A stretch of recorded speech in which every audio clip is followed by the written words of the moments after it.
एक तरफ आपके चीफ मिनिस्टर, उनका परिवार, उनके भ्रष्ट मंत्री,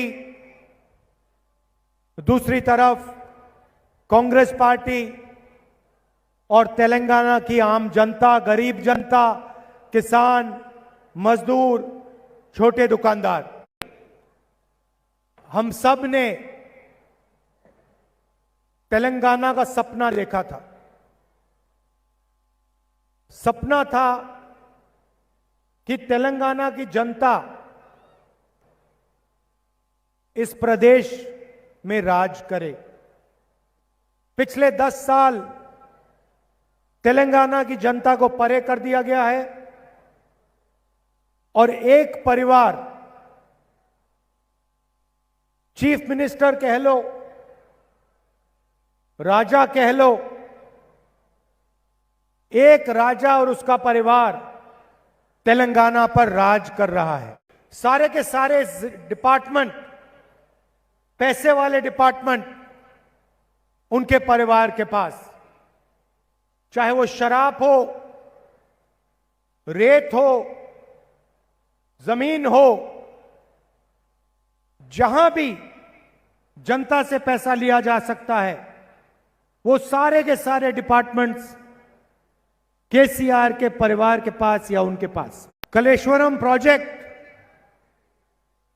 को बड़ा बढ़ाकर 1 लाख करोड़ रुपए आपकी जेब में से निकाला है। केसीआर जी को वहां जाके इंस्पेक्शन करना चाहिए।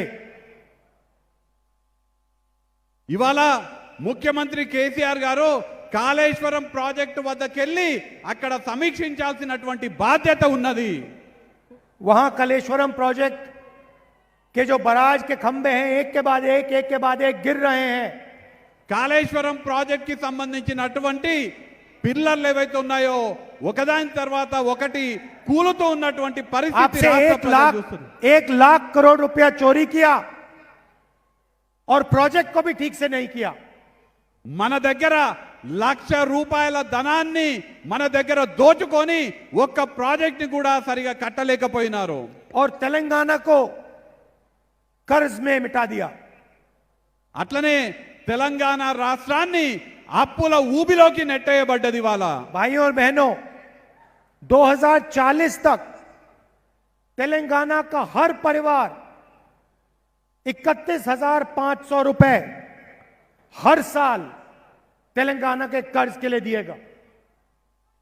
2040 సంవత్సరం వరకు తెలంగాణ ప్రజలపైన 1 లక్షకు పైగా అప్పు ప్రతి తెలంగాణ బిడ్డ పైన ఉన్నది। इसको कहते हैं दोराला सरकार। దీన్ని దొరల ప్రభుత్వం అని అంటారు। हमने भी सरकार चलाई, हमने भी प्रोजेक्ट्स किए। మేము కూడా ప్రభుత్వాలని నడిపినాము, మేము కూడా ప్రాజెక్టులను నిర్మించినాము। नागार्जुन सागर, प्रियदर्शनी जुराला, श्री राम सागर, सिंगूर प्रोजेक्ट, कोई शिकायत नहीं आई। Nagarjuna Sagar project, Jurala project, Singur project అన్నీ కూడా కాంగ్రెస్ ప్రభుత్వంలో కట్టడం జరిగింది। हमारी सरकार थी, दलितों को, आदिवासियों को, पिछड़ों को हम उनकी जमीन वापस देते थे। మా ప్రభుత్వంలో దళితులకు, గిరిజనులకు, బడుగు బలహీన వర్గాలకు భూమిని ఇవ్వడం జరిగింది। लाखों गरीब लोगों को हमने जमीन वापस दी।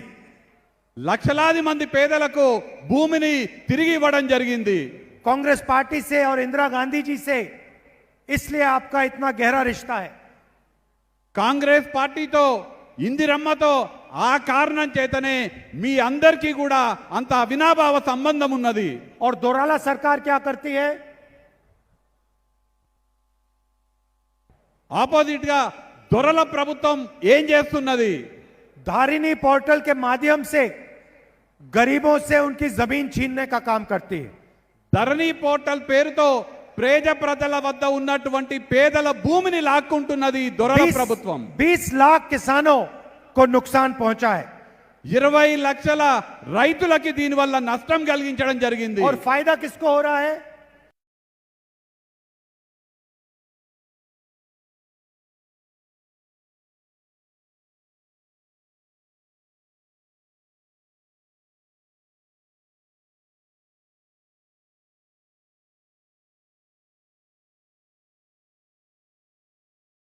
దీనివల్ల లాభం ఎవరికి జరుగుతున్నది?